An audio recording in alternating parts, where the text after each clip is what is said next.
Baik, assalamualaikum warahmatullahi wabarakatuh. Selamat pagi, siang, sore, atau malam, rekan-rekan dosen dan mahasiswa sekalian.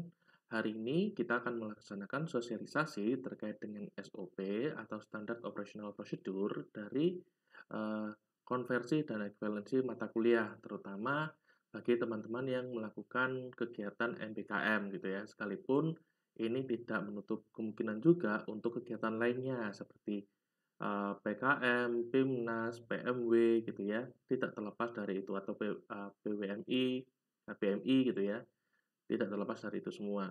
Oke, perkenalkan nama saya Angga Yunimantara SPSI MSI. Dokumen ini gitu ya atau video ini saya buat untuk kepentingan untuk kepentingan aktualisasi gitu ya dari kegiatan Latsar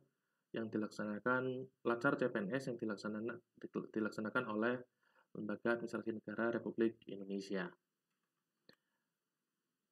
Baik, untuk selanjutnya, gitu ya, mungkin saya akan sekilas pandang mengenai beberapa jenis MPKM terlebih dahulu, gitu ya. Selanjutnya diikuti dengan tata cara konversi dan ekuivalensi itu sendiri. Oke, secara umum memang ada 8 jenis BKP gitu ya, bentuk kegiatan pembelajaran dalam kegiatan MPKM gitu ya. Yang pertama adalah pertukaran pelajar, di mana ini teman-teman mendapat pengalaman atau mahasiswa akan mendapat pengalaman untuk belajar di universitas lain atau bahkan di jurusan lain gitu ya. Bisa terutama ini ke luar dari kampus gitu ya. Jadi mungkin teman-teman bisa merasakan atmosfer belajar di UI, teman-teman bisa merasakan belajar di Unsiah gitu ya. Terus kemudian di beberapa kampus lain gitu ya, bahkan di UNM Makassar mungkin gitu ya, teman-teman bisa merasakan pengalaman untuk belajar di uh, prodi psikologi di fakultas lain atau di universitas lain gitu ya. Terus kemudian yang kedua adalah magang atau praktik kerja. Di sini di PKP ini teman-teman mahasiswa akan diminta untuk uh, apa ya, kalau kalau di S1 psikologi itu lebih dikenal sebagai KPL gitu ya, atau magang. Tapi dengan durasi yang lebih panjang, kurang lebih sekitar 4 bulan gitu ya. Terus pengalaman pastinya akan lebih kaya karena durasi lebih panjang, apa yang kalian kerjakan akan lebih bervariasi gitu ya. Bisa di tempat industri di bidang yang sama gitu ya, atau di bidang lainnya. Terus kemudian ketiga adalah asistensi mengajar. Di sini teman-teman mahasiswa akan membantu guru gitu ya sebagai asisten pembelajaran di dalam kelas gitu ya. Nah ini diutamakan kalau di prodi S1 Psikologi Universitas Negeri Malang gitu ya akan diutamakan untuk teman-teman yang berminat ke psikologi pendidikan gitu ya. Kemudian penelitian atau riset ini teman-teman mahasiswa akan mendapatkan kesempatan untuk melakukan penelitian ke unit-unit penelitian yang ada di Indonesia, bisa di universitas atau bahkan di lembaga independen gitu. Terus kemudian proyek kemanusiaan ini rekan-rekan mahasiswa akan mendapat kesempatan untuk mengaplikasikan pengetahuan ilmu gitu ya, psikologi dalam konteks permasalahan-permasalahan kemanusiaan. Biasanya ini terkait dengan kebencanaan, terkait dengan membantu orang lain gitu ya. Kondisi krisis terutama gitu ya. Nah ini rekan-rekan mahasiswa akan mendapatkan pengakuannya, kegiatan kalian akan diakui dengan sejumlah SKS gitu ya. Terus kemudian kegiatan wirausaha jangan diremehkan bahwa saat ini memang Indonesia sedang kekurangan orang-orang yang berminat untuk berwirausaha gitu ya. Minat wirausahanya relatif rendah dibanding beberapa negara lainnya.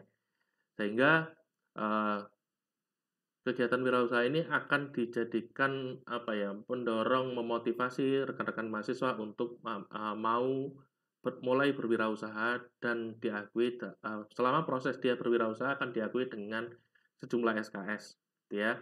Terus kemudian studi atau proyek independen ini teman-teman mahasiswa akan diminta untuk melakukan mewujudkan gagasannya gitu ya tentang apa yang dia pikirkan tentang negara gitu ya. Terus kemudian diimplementasikan dalam kehidupan sehari-hari atau diimplementasikan dalam bentuk produk tertentu. Dan yang terakhir, membangun desa atau KKN tematik. Gitu ya. Jadi, rekan-rekan mahasiswa akan mempelajari bagaimana pola hidup masyarakat di pedesaan gitu ya, membantu berinteraksi dengan masyarakat-masyarakat desa sehingga nantinya ketika rekan-rekan mahasiswa selesai dari Universitas Negeri Malang, harapannya teman-teman bisa eee, mendapatkan pengalaman bersosialisasi yang baik gitu ya.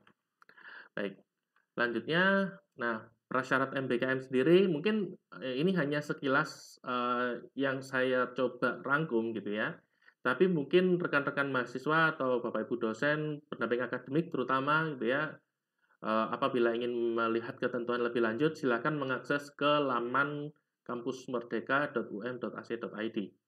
Oke, seperti yang, 8 BKP sebelumnya saya sampaikan gitu ya, tentunya ada beberapa ketentuan. Nah ini yang pertama yaitu magang.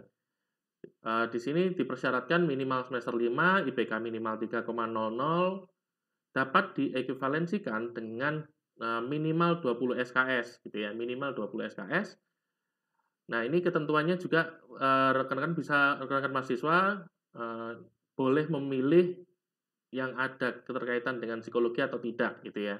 Tapi tentunya akan ada perbedaan, ekuivalensi antara mereka yang memilih tempat magang, di tempat-tempat yang ada, eee, an apa ya, psikolognya atau untuk yang, psikologi industri organisasi kan mensyaratkan harus ada psikolognya atau orang, HR yang berlandaskan psikologi, ya berbasis S1 psikologi. Nah ini kalau misalkan tidak ada ataupun tugasnya sebatas administratif, pastinya akan berbeda dengan yang di tempat psikologi dan melakukan perlakuan-perlakuan berbasis keilmuan psikologi.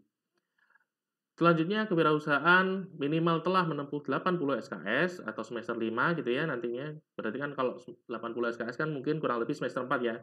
Kalau telah menempuh semester 4 berarti kemungkinan semester 5. IPK minimal 3,00, SKS ekuivalensi maksimal 20. Jadi mungkin saja kurang ya. Asistensi mengajar telah menempuh 80 SKS, IPK minimal 3,00, SKS ekuivalensi maksimal 20 gitu ya. Dan ini dikhususkan untuk psikologi pendidikan. Apabila rekan-rekan semua ada yang pengen masuk ke asistensi mengajar tapi bukan eee, dan tidak berkenan untuk mengekuivalensikan dengan mata kuliah psikologi pendidikan, maka bisa jadi SKS yang diekuivalensi bisa kurang dari 20, gitu ya. Selanjutnya terkait dengan penelitian telah menempuh 80 SKS dan selesai metode penelitian, minimal satu metode penelitian yaitu apa, metode penelitian kuantitatif di semester 5 gitu ya, apabila mengacu pada kurikulum 2018 ataupun kurikulum 2020, IPK minimal 3,00, kemudian SKS ekuivalensi hingga 20 SKS, gitu ya. Pastinya, karena di tempat kita metode penelitian itu dilaksanakan di semester, eee, 5 sorry, di semester 5 maka ada kemungkinan teman-teman bisa melakukan MBKM penelitian itu di semester 6 atau ada kebijakan khusus mengenai atau persiapan khusus mengenai, persiapan penelitian ini. Ataupun bisa jadi di akhir pelaksanaannya nanti rekan-rekan semua akan diminta untuk melakukan apa ya, uji uji kompetensi terkait dengan metode penelitian apabila ingin lebih awal gitu ya. Karena ini kita cukup berbeda karena metode penelitian di psikologi ada, 3 mata kuliah yang berbeda di semester yang berbeda pula, jadi mungkin akan ada kebijakan tersendiri mengenai, eee, BKP yang memerlukan pengakuan atau mensyaratkan selesainya mata kuliah metode penelitian. Selanjutnya, prasyarat MBKM kedua yaitu tentang studi independen, STS, ekuivalensi bisa hingga 20 SKS gitu ya, memiliki luaran berupa purwarupa, publikasi ilmiah dan media massa, HKI, video, dan laporan. Oke.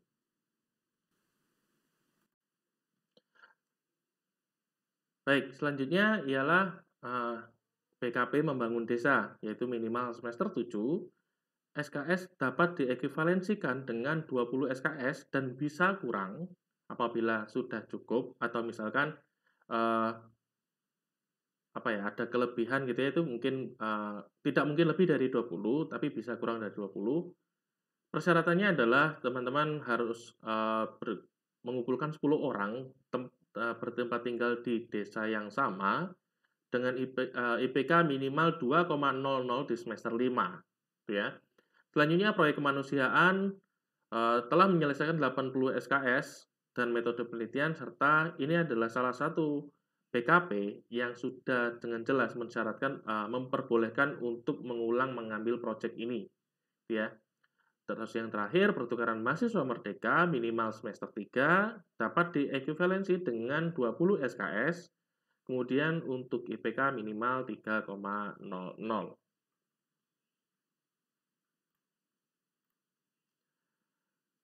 Secara umum gitu ya, dalam pelaksanaan MBKM ini sebelum kita masuk ke konversi dan ekuivalensi, kita akan memiliki persyaratan umum beberapa terhadap pelaksanaan BKP dalam MBKM.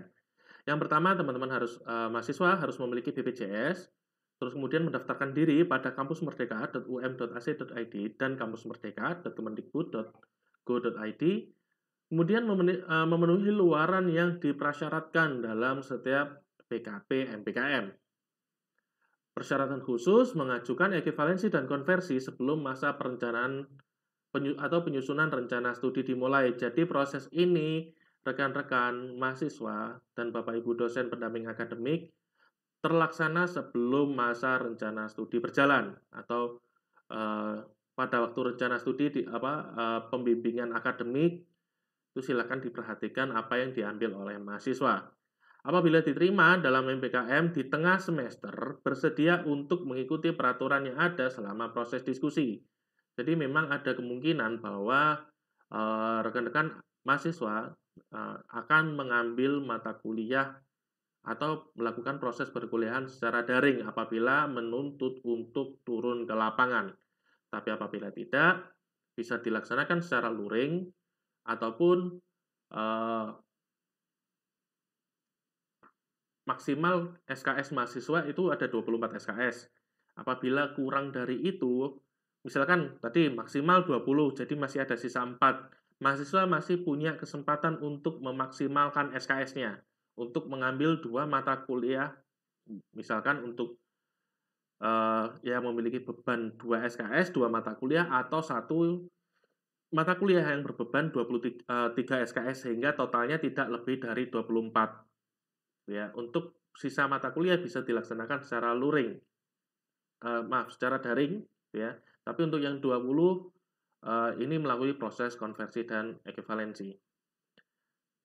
Dan apabila diterima di tengah semester dan mungkin mahasiswa akan terjun ke lapangan dan tidak ada di kelas, ada kemungkinan seluruh mata kuliah yang sudah dirancang pada masa masa penyusunan rencana studi itu akan dihapuskan dan diganti dengan mata kuliah konversi dan ekuivalensi yang baru. Terus kemudian untuk penjelasan lanjutan konversi MBKM, istilah konversi itu untuk mahasiswa BKP pertukaran mahasiswa merdeka dan istilah ekuivalensi digunakan untuk MBKM non akademis atau MBKM non pertukaran mahasiswa merdeka. Dan yang terakhir sebenarnya ada satu hal yaitu rekognisi karya ilmiah. Jadi ini adalah kegiatan pengakuan atas prestasi mahasiswa dalam bidang tertentu, terutama yang sesuai dengan karakteristik keilmuan, itu akan diakui dengan beberapa SKS perkuliahan atau bahkan bisa dengan skripsi alternatif sebagai opsi penggantian atau opsi mengganti kinerja mahasiswa di luar jurusan namun bernilai akademis. Baik, untuk ketentuan konversi dan ekuivalensi untuk BKP magang, semua mata kuliah non-skripsi apabila di bidang psikologi dan semua mata kuliah non-skripsi, non-assessment, dan non-mata kuliah dasar untuk lembaga non-psikologi. Dokumen-dokumen non-skripsi, non-assessment, dan non-mata kuliah dasar akan disampaikan secara terpisah di bagian deskripsi. Terus kemudian yang kedua, untuk BKP kewirausahaan akan diekuivalensikan dengan mata kuliah yang relevan dalam proses kewirausahaan. Misalkan rekan-rekan melakukan studi pasar menggunakan metode penelitian kuantitatif, mungkin akan dapat digunakan untuk memperbaiki mata kuliah psikologi, metode penelitian kuantitatif. Atau misalkan melakukan market research menggunakan proses eksperimental, maka bisa jadi akan dikonversi dengan, diekivalensi dengan mata kuliah penelitian eksperimen gitu ya, dan seterusnya. Yang pasti mata kuliah yang relevan dengan kewirausahaan adalah perilaku konsumen. Tuh, untuk yang lain-lain akan disesuaikan. Selanjutnya asistensi mengajar akan diekuivalensikan dengan 20 SKS dengan mayoritas mata kuliah ekuivalensi merupakan mata kuliah psikologi pendidikan, peminatan psikologi pendidikan. Selanjutnya untuk penelitian, FPKP penelitian semua mata kuliah non skripsi dan non assessment karena kebanyakan di lembaga penelitian itu tidak menggunakan apa ini namanya alat tes gitu ya. Jadi treatment non skripsi, non assessment dan non mata kuliah dasar biasanya tidak digunakan dalam fase penelitian. Oh ya, untuk magang juga gitu ya. Untuk magang dan asistensi mengajar itu ada kemungkinan untuk mata kuliah penelitian, yaitu misalkan mata kuliah Medpen Kuanti, Medpen Kuali, dan eksperimen mungkin tidak bisa diekuivalensi karena bisa jadi apa yang kalian lakukan tidak melaksanakan kegiatan itu di tempat pelaksanaan MBKM kalian. Tapi apabila nanti dalam salah satu proses kalian bisa menyanggah itu, ya. Kemudian studi independen, teman-teman, ini digunakan untuk mata kuliah non skripsi, non assessment, dan juga non mata kuliah dasar. MBKM membangun desa, semua mata kuliah non skripsi, non assessment, dan non mata kuliah dasar. Proyek kemanusiaan sama gitu ya, dan ini untuk pertukaran mahasiswa merdeka karena mungkin untuk mengambil mata kuliah penelitian di universitas lain, maka ini hanya yang tidak diperbolehkan adalah mata kuliah non skripsi saja. Jadi non skripsi itu termasuk proposal skripsi dan skripsi itu sendiri. Dan yang terakhir, rekognisi karya ilmiah ada 3 pembagian gitu ya. Saya akan bagi akademis dan non akademis gitu ya. Untuk akademis bisa berbentuk buku, kemudian medali 23 nasional dan 6 internasional yang dilaksanakan oleh Belmawa, Dikti gitu ya. Kemudian PKM yang didanai dan program mahasiswa wirausaha atau KPMI istilah sekarang yang digunakan yang didanai, terus kemudian PIMNAS ini PKM yang dilombakan, yang lolos didanai, terus kemudian dilombakan. Selanjutnya publikasi WOS, Scopus, dan Sinta itu bisa diekuivalensikan dengan untuk ketua dapat menjadi bentuk skripsi alternatif asal sesuai bidang keilmuan. Untuk yang untuk anggota bisa diekuivalensi dengan beberapa mata kuliah tertentu yang relevan. Terus selanjutnya untuk non akademis ada film, ada paten, kemudian medali SEA Games dan kompetisi olahraga lainnya. Ini sama untuk ketua apabila regu dan individual untuk lomba yang bersifat individu dapat diekuivalensikan dengan skripsi atau dijadikan sebagai skripsi alternatif asal juga sama sesuai dengan bidang keilmuan. Kemudian untuk anggota apabila bergu, seingat saya kalau misalkan beberapa lomba olahraga kan ada yang bergu ya. Seingat saya ini tidak ada anggota juga di apa ya asal ikut dia akan diekuivalensikan akan memenuhi untuk skripsi alternatif terutama olahraga bidang olahraga. Terus kemudian catatan lain untuk mahasiswa yang mengikuti pelatnas membawa nama Jawa Timur ataupun UM akan diekuivalensikan dengan mata kuliah KKN. Baik, secara umum ini adalah alur dari ekuivalensi dan konversi yang akan dilaksanakan oleh teman-teman. Untuk yang pertama, teman-teman bisa teman-teman mahasiswa berdiskusi atas keikutsertaan dalam kegiatan MBKM dengan dosen pendamping akademik. Ya, tolong dipersiapkan KHS, dokumen-dokumen formal kurikulum, pedoman pendidikan UM, pemetaan ekuivalensi dan konversi, panduan MBKM Kemendikbud, dan website MBKM terbaru. Nah, ini akan kami siapkan juga di kolom deskripsi. terkait dengan dokumen-dokumen ini. Kecuali KHS ya, KHS eh, merupakan dokumen mahasiswa masing-masing, kurang lebih diskusi berjalan 100 menit, terus kemudian mahasiswa akan mendapatkan persetujuan mengikuti MPKM. Apabila disetujui, terus kemudian mahasiswa mendaftar, registrasi MPKM di kampusmerdeka.um.ac.id dan kampusmerdeka.kemdikbud.ac.id. Biasanya rekan-rekan mahasiswa akan mendaftar terlebih dahulu untuk kegiatan Kemdikbud ya, Kemdikbud. Rekan-rekan mahasiswa bisa mendaftar terlebih dahulu gitu ya, nanti sambil menunggu pengumuman. Apabila sudah diterima, akan ada proses ekuivalensi dan konversi. Dokumen yang kalian setorkan atau kalian tunjukkan kepada dosen pendamping akademik silakan dibawa kembali gitu ya. Silakan dibawa kembali kepada kami, akan kami tetapkan sebagai proses atau hasil ekuivalensi dan konversi oleh tim Pokja MPKM. Tim Pokja MPKM akan meneruskan kepada ketua jurusan dan kepada dekan sebagai penetapan ekuivalensi dan konversi tingkat fakultas. Setelah penetapan keluar, akan kami sampaikan oleh tim Pokja, akan ada proses pengawasan oleh dosen pendamping akademik dan subkoordinator subbag akademik dan kemahasiswaan. Kemudian proses berlanjut ke tahapan perencanaan studi. Nah, selain ke dosen pendamping akademik gitu ya, kami juga akan melaporkan hasil yang sama kepada dosen mata kuliah apabila rekan-rekan semua sudah selesai melakukan rencana studi, sudah disusun. Kami juga akan menyampaikan dokumen yang sama kepada dosen mata kuliah untuk menyampaikan informasi bahwa ada mahasiswa yang mengikuti proses MPKM sehingga kemungkinan tidak muncul di dalam kelas, ya.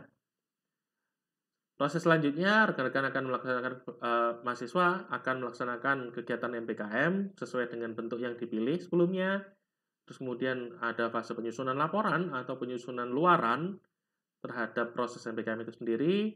Kemudian ada diskusi kegiatan dengan dosen mata kuliah.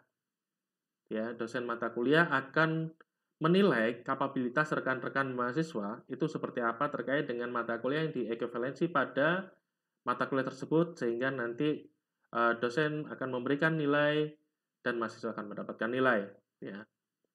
Ini dokumen-dokumen yang dibutuhkan gitu ya atau luaran-luaran yang dibutuhkan.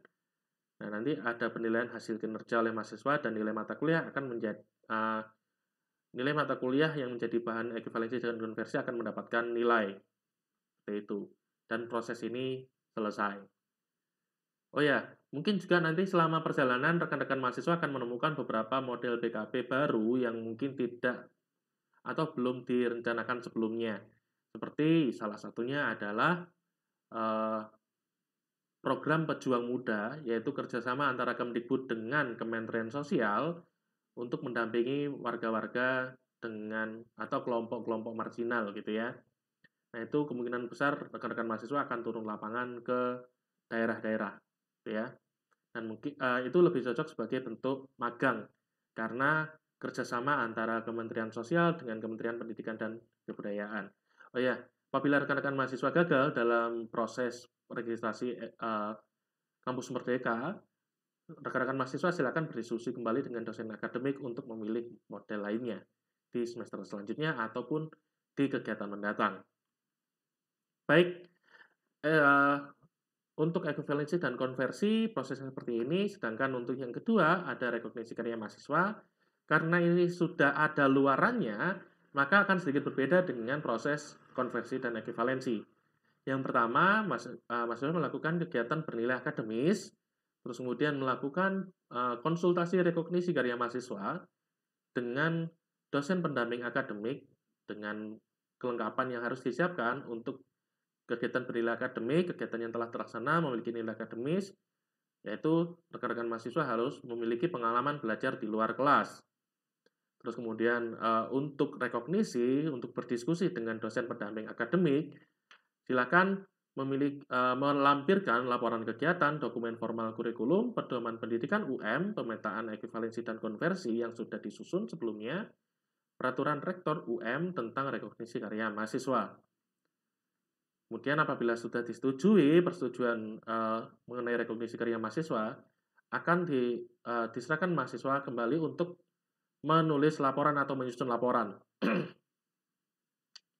Setelahnya, tim Pokja MBKM akan melakukan uji kelayakan terhadap proses yang sudah dilaksanakan oleh mahasiswa. Apabila layak, rekan-rekan mahasiswa akan mendapatkan proses rekognisi karya mahasiswa, namun apabila tidak, silakan berdiskusi atau melanjutkan kegiatan bernilai akademis lainnya.